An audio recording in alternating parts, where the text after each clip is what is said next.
Então, eu gostaria de ver esse estudo. Dada a constatação da realidade, ministro.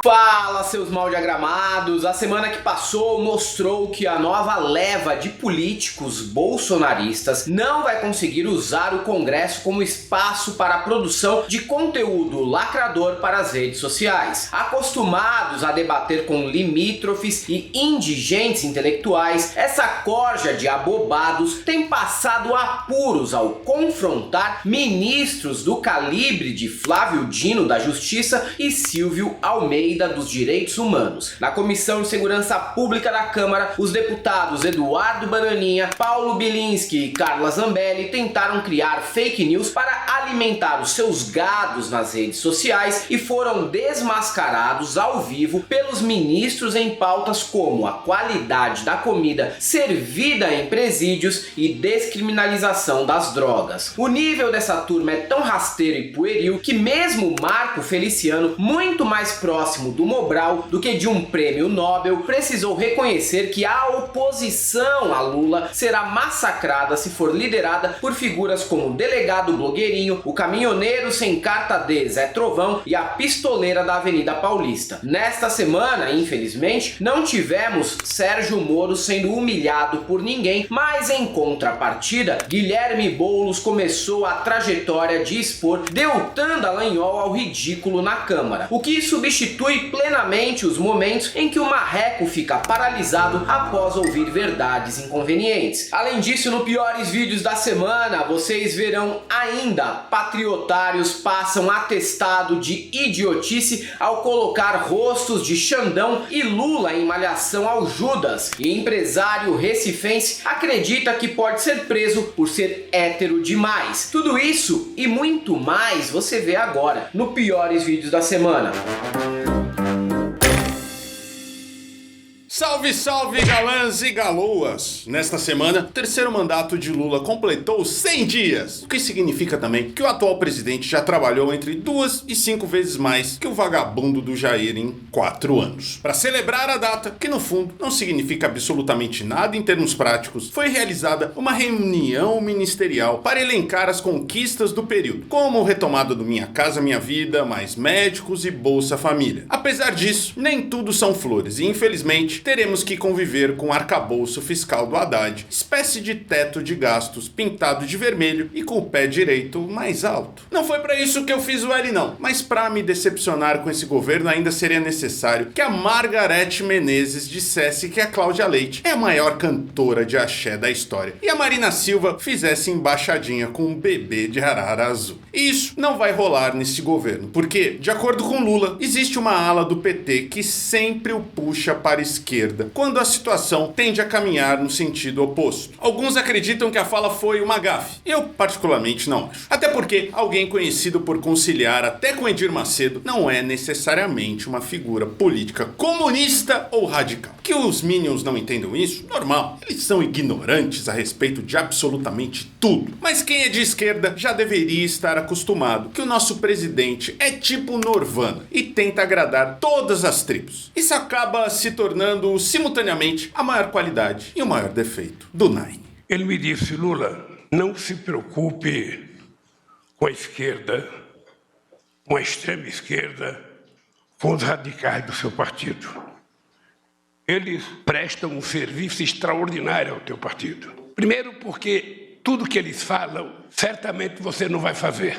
Mas eles dizendo o que eles dizem, eles não te permitem ir para a direita. Então eles estão prestando um serviço, eles estão te mantendo no caminho do meio e não estão deixando você ir para a direita. Então o teu partido vai ser grande por isso. Parlamentares de extrema-direita estão em Brasília para exercer 3 funções: destruir qualquer conquista social para que a iniciativa privada possa ocupar o lugar do que foi sucateado, tumultuar sessões do Congresso enquanto produzem vídeos lacradores para as redes sociais e ganhar alguns quilinhos almoçando diariamente por 4 anos na Fogo de Chão. Isso funcionou muito bem enquanto o mito era presidente e eles não precisavam lidar lidar com ministros que batiam de frente com as suas sandices. Até porque Damares, Weintraub, Guedes e Sérgio Moro são tão ou mais incapazes e alucinados que políticos e senadores bolsonaristas. Mas esse período das trevas acabou há 100 dias e eles estão com dificuldades para enfrentar, em pé de igualdade, lideranças preparadas como Flávio Dino e Silvio Almeida. Sem argumentos sólidos para superá-los, o que tem restado para essa ralé do Congresso é transformar os espaços de discussão numa sala de aula da 5ª série B, tendo uma aula com aquela professora substituta sem moral nenhuma com a classe. Se você tem uns 40 anos, sabe do que eu tô falando. Em sessão da Comissão de Segurança Pública com Flávio Dino, Carla Zambelli mostrou toda a sua classe e educação ao mandar o deputado maranhense Duarte Júnior tomar no rabo. A atitude republicana da parlamentar paulista incendiou os ânimos no espaço e fez com que o bolsominion Ubiratan Sanderson, presidente da sessão, ficasse incrédulo com o nível dos seus próprios colegas e pela primeira vez na vida parecesse um político equilibrado e democrático. Por gentileza. Tem que ter ordem, deputado. Senhor presidente. A deputada Zambelli mandou o deputado Duarte tomar naquele canto aqui, há pouco tempo. Isso não é comportamento de uma parlamentar. Cabe a Vossa Excelência, enquanto presidente, com base no artigo, advertir o orador que se exaltar nos debates. Vossa Excelência não está advertindo esta deputada que me xingou e vai responder no Conselho de Ética. Resultado desse episódio lamentável, o que era para ser um espaço de debate se transformou num palco para baixarias e a sessão terminou mais tumultuada que uma aula da escolinha do professor Raimundo. Quando falamos que o nível dos bolsonaristas é muito, mas muito baixo, não trata-se apenas de uma crítica esperada de quem está no polo oposto. Até mesmo Marco Feliciano, do PL de São Paulo, reconhece que a nova leva de políticos da extrema-direita faz oposição de maneira fraca, vergonhosa e age com obsessão em lacrar para gerar conteúdo nas redes sociais. Foi o que ele declarou em entrevista ao Monark, que sim, infelizmente ainda existe, mesmo que de forma decadente. Apesar de reconhecer o baixo nível dessa escória, ele não teve coragem de fazer autocrítica e assumir que deu apoio para que esse movimento crescesse a ponto de ocupar umas 200 cadeiras na Câmara. O pastor dos dentes de porcelanato e cabelo de boneca flertou por 10 anos com a antipolítica e esperava que isso geraria o quê? Uma direita técnica e educada na Ivy League? Então nós tivemos um episódio horrível para nós que somos oposição. Muita gente foi despreparada, chegou na comissão mais séria da casa e quis lacrar o ministro. Eu vi. Entendi. Aí o ministro, ele é juiz de direito, ele conhece a linguagem, governador de estado, comunista de carteirinha, extremamente preparado, guerrilheiro. Você vai tentar lacrar um cara desse, você vai tomar uma invertida. Então as coisas tinham que ser um pouco mais sérias. A parada é tão ridícula que Flávio Dino pretende até conversar com Arthur Lira sobre a questão. Porque se continuar assim, algumas sessões podem terminar gerando conteúdo para o Dana White transmitir como evento do UFC em breve. É impossível, e digo isto com muita dor no coração, como ex-integrante da Câmara e como senador. Ou o presidente Arthur Lira toma providências, ou essa gente extremista, violenta, além de fazer ameaças, é capaz de agredir pessoas aqui.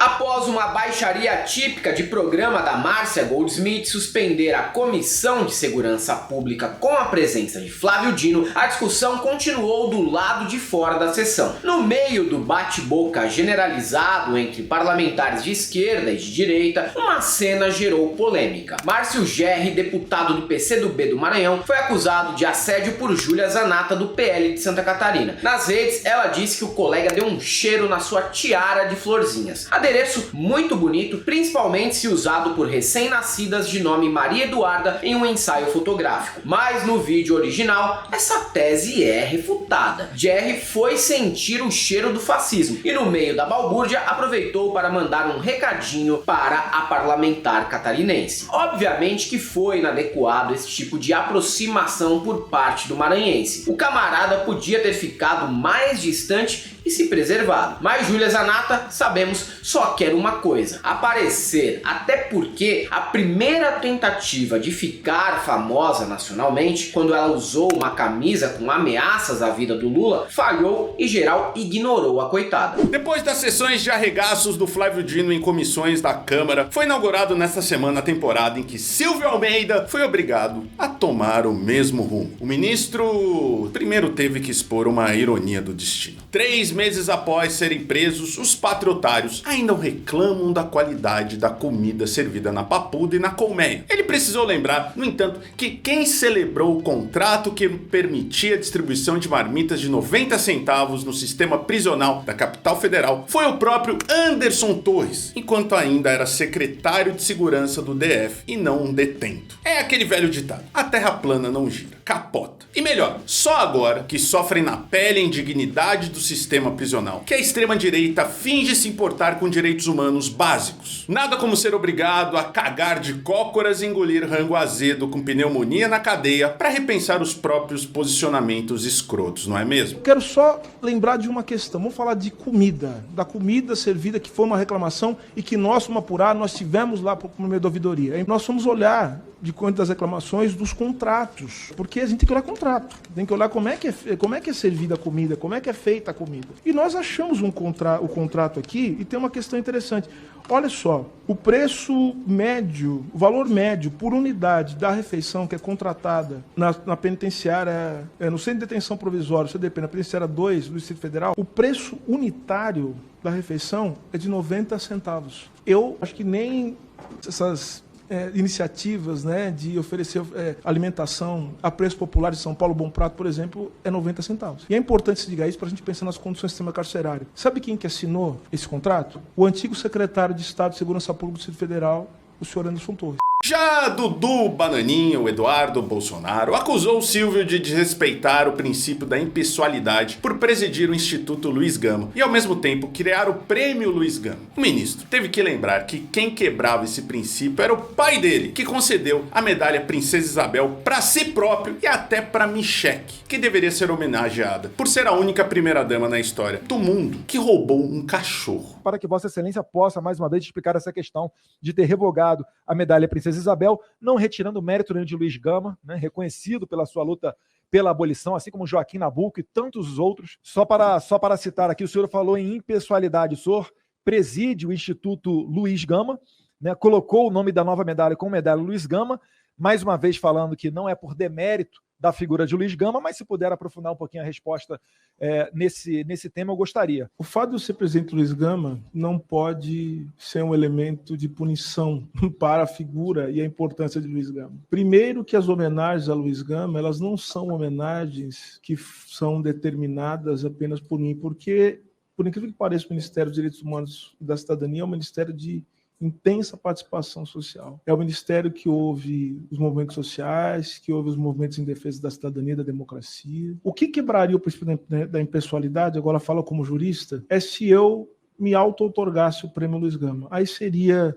não apenas ridículo da minha parte, mas seria também uma quebra do princípio da impessoalidade. E por incrível que pareça, a medalha Princesa Isabel, ela foi outorgada por aqueles que a criaram. Outorgadas a si mesmos, por aqueles que a criaram. Então, a minha antecessora, no que era o antigo ministério, ela recebeu a medalha, o ex-presidente recebeu a medalha e sua esposa também recebeu a medalha.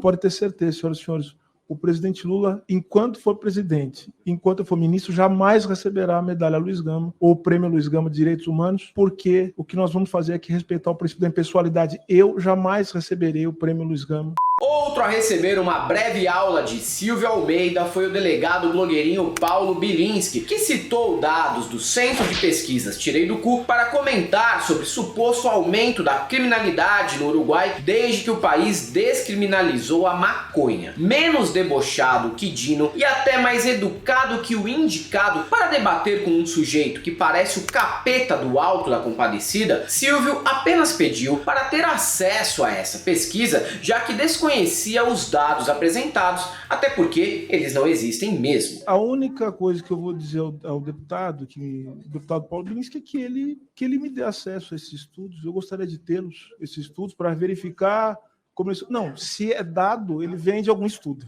Não existe dado que não venha de um estudo. Não existe isso. Isso é uma questão científica, deputado. Então, se é dado, ele foi produzido com método científico e com estudo. Então, eu gostaria de ver esse estudo. Dada a constatação da realidade, ministro. Conhecido como Nine da direita por ter perdido um dedo ao trocar tiros com a própria namorada dentro do apartamento, o deputado ainda foi alvo de outra zombaria nesta semana, que foi protagonizada por Flávio Dino. Com um conhecimento histórico típico de aluno exemplar do Brasil para lerdos, Bilinski comparou Hitler a Stalin, Mao Tse-tung, Fidel Castro e Lula, só porque todos teriam o interesse de desarmar a população. Mao Tse-tung, Hitler, Stalin, Fidel Castro e Lula, todos eles têm algo em comum: a vontade de desarmar o cidadão. Dentro desse contexto eu pergunto para Vossa Excelência, se Vossa Excelência acredita que o Estado brasileiro tem a capacidade de proteger todos os cidadãos. Bem, em primeiro lugar, eu quero fazer um desagravo ao presidente Lula, porque realmente não é justa a alusão, por duas razões. A primeira, a comparação histórica indevida em relação a certos personagens. Em segundo lugar, porque o nosso A comparação governo... é devida, Excelência. Então, realmente é uma comparação injusta por duas razões. A primeira, companhias que não têm nenhuma pertinência biográfica ou política com o presidente Lula. Em segundo lugar, porque até o presente momento não houve nenhuma apreensão de armas legais no Brasil. O que houve foi a apreensão de armas ilegais. Milhares de armas.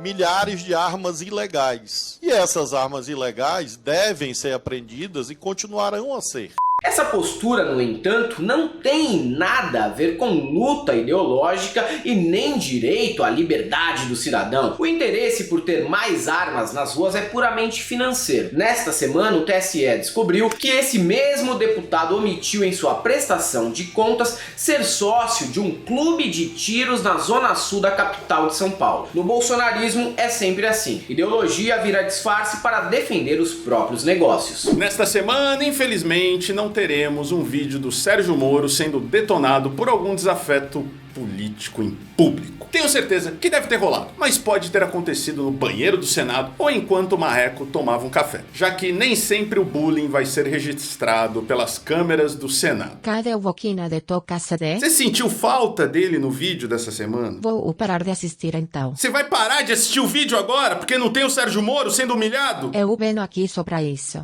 Mas na falta do Boquinha de Toca CD, sem reação após ouvir verdades inconvenientes, temos Deltan Dallagnol, descobrindo que os 4 anos que passará na Câmara também serão repletos de momentos constrangedores. Quem inaugurou a sessão de tortura psicológica contra o ex-procurador foi Guilherme Boulos, após o parlamentar paranaense negar conluio entre Moro e o Ministério Público. O paulista lembrou o colega de que a operação Spoofing já provou que ele e os outros caipiras de ternos mal cortados da Lava Jato passavam sim por cima do devido processo legal para incriminar aqueles que eram considerados seus inimigos políticos. Conduta que, por si só, já é uma excrescência em se tratando de membros do MP, que deveriam ser isentos nesse sentido. E Boulos ainda lembrou que a Câmara Federal não é a República de Curitiba, e que por lá ele é apenas um cabaço de bochechas rosadas do baixo clero político e intelectual.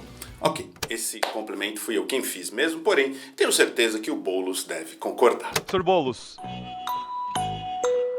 o senhor afirma que existiria um suposto conluio entre juiz e Ministério Público. Me surpreende, inclusive, que o deputado Dallagnol insista no questionamento do conluio que ocorreu entre Ministério Público e Judiciário depois da operação Spoofing, deputado Sola. Depois do que a Vaza Jato mostrou até horário de coletiva de imprensa. Eles combinavam juntos. Era tudo. O deputado Dallagnol, ele tá acostumado com o procedimento que ele fazia em Curitiba, que ele era xerife. Ele mandava, desmandava, apresentava PowerPoint, falava o que queria, depois desfalava. Aqui não, deputado Dallagnol. Aqui vai ter que seguir regra, aqui tem que seguir regimento. Assim como o delegado blogueirinho Eduardo Bolsonaro passou a semana com o objetivo de ser ultrajado pela maior quantidade de adversários possível. Além de Silvio Almeida, coube à gaúcha Fernanda Melchiona do PSOL refrescar a memória do embaixapeiro sobre como ele tem um teto de vidro muito frágil após a passagem do pai pela presidência. Desta vez, Bananinha tentou acusar a esquerda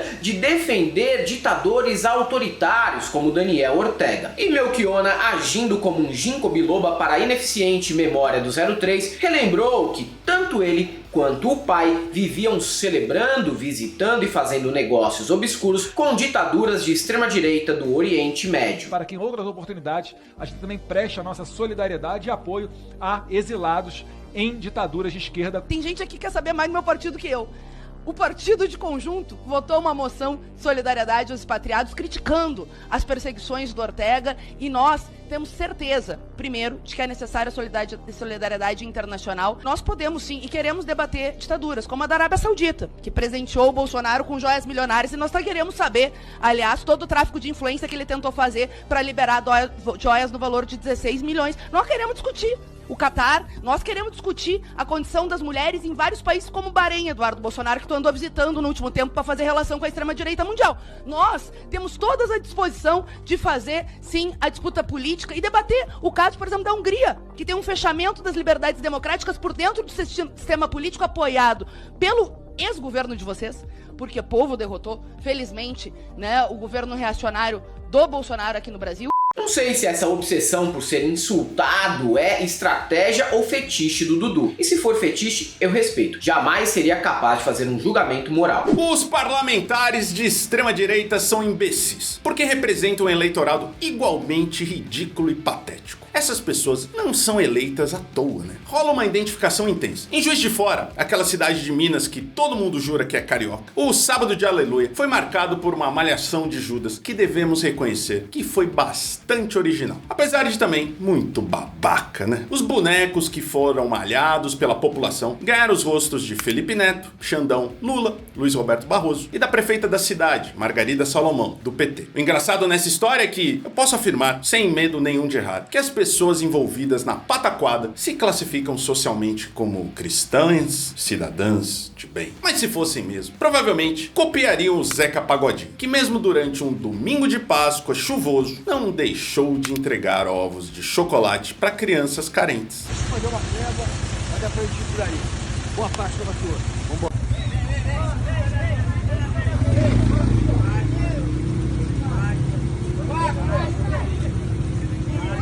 Ao comparar as duas histórias, no fim das contas, o cantor que fez o L acabou agindo de forma mais cristã que os defensores de Deus, pátria e família. Irônico, né não? Rola um fenômeno curioso no Brasil hoje em dia. Enquanto em São Paulo os hipsters da Santa Cecília fazem cosplay de músico recifense, no Recife a classe média se esforça para ficar cada dia mais parecida com paulistanos Faria Limers. Um dos grandes expoentes desse fenômeno é Thiago Brenan, acusado de assédio e violência contra inúmeras mulheres. Obviamente bolsonarista, no momento ele está foragido nos Emirados Árabes Unidos, mas pode ser extraditado a qualquer momento para o Brasil, pois essa é uma das pautas do presidente Lula ao passar por esse país nos próximos dias. Aceitando que pode fazer companhia a Daniel Silveira e Gabriel Monteiro em breve, Brenan gravou o vídeo se vitimizando e alegando que será preso, mas injustamente. Até aí, ok, todo criminoso se julga inocente, e não seria um pleiba de coletinho que quebraria essa regra. Mas ele inventou justificativas inéditas para a provável prisão. Disse que um dos motivos que pode levá-lo à cadeia é assumir publicamente ser hétero convicto, o que pode incomodar a ditadura gaysista do PT. Brenan ressaltou, contudo, que apesar desse posicionamento não é preconceituoso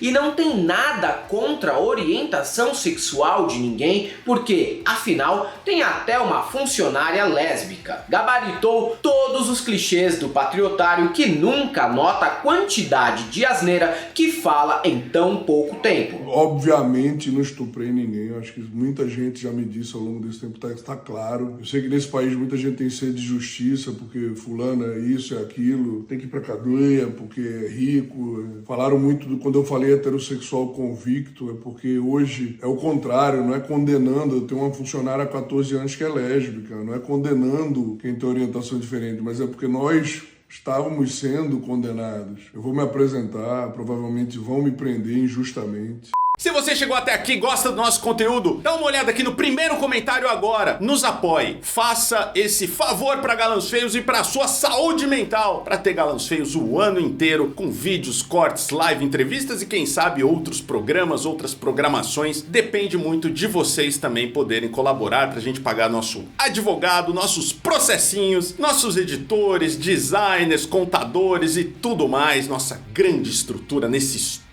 que não deve nada à TV Globo. Mas tá aqui o nosso Apoia-se, nossa conta corrente, nosso PayPal, nossa... tem tudo ali, tá? E tem o Seja Membro aqui no YouTube, se torne membro, mostre seu membro pra gente. Nos siga também nas outras redes sociais, Twitter, Facebook e Instagram, porque o TikTok foi derrubado por censura. E se você é um desses ainda, que acredita em nomes como Deltan Dallagnol e Sérgio Moro, eu só tenho uma coisa pra te dizer. Não passaram.